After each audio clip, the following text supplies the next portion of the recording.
These three researchers have been recognized for discovering how the immune system is kept in check. Sounds vague, what's the big deal? Well, our bodies have an immune system which acts as guards to keep out unwanted visitors. Think microbes, harmful bacteria, viruses. One of the biggest players are T cells, our head guards. These T cells learn which unwanted visitors to keep out and create specific proteins, or guards, to capture these unwanted visitors. Each guard has a specific profile of someone to keep out. When it finds something matching that profile, it binds to remove it. This is also called the lock and key, where the protein guard is the key looking for the right lock. In healthy bodies, all our guards are vigilantly targeting unwanted visitors. But in autoimmune diseases, your guards start thinking your own cells are the unwanted visitors. It's mixing up its profiling. In the 1980s, Japanese Shimon Sakaguchi was studying autoimmune disease and found removing the thymus in mice caused them to develop an autoimmune disease.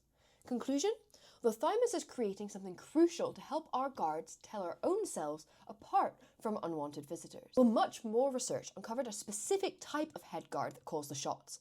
This T cell they called the regulator T cell, or Treg for short. What makes these Tregs special? He didn't know. On the other side of the world, US researchers Mary Brunkow and Fred Ramsdell were looking at this group of lab mice with autoimmune diseases, dying because their guards kept attacking their own cells. Mary and Fred wanted to know what in the mice DNA was causing this. They found a mutation in the gene on the X chromosome, FOXP3. When they gave the mice a healthy copy of this FOXP3, bam!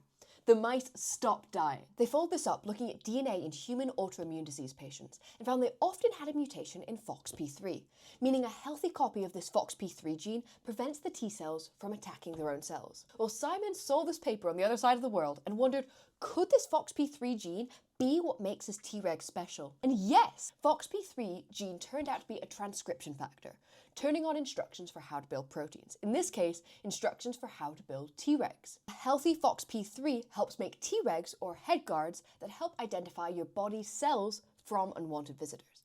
Taken together, three researchers from opposite ends of the globe unknowingly found themselves taking the first step in answering how our body protects itself from itself. Now, because these Tregs are so similar to other T cells, more research is needed to figure out how it's all regulated, but by unlocking the mystery of how T cells protect us from ourselves, this will eventually lead to therapies that can save countless lives. I'm Kirk, science correspondent with Biotech TV. See you next time.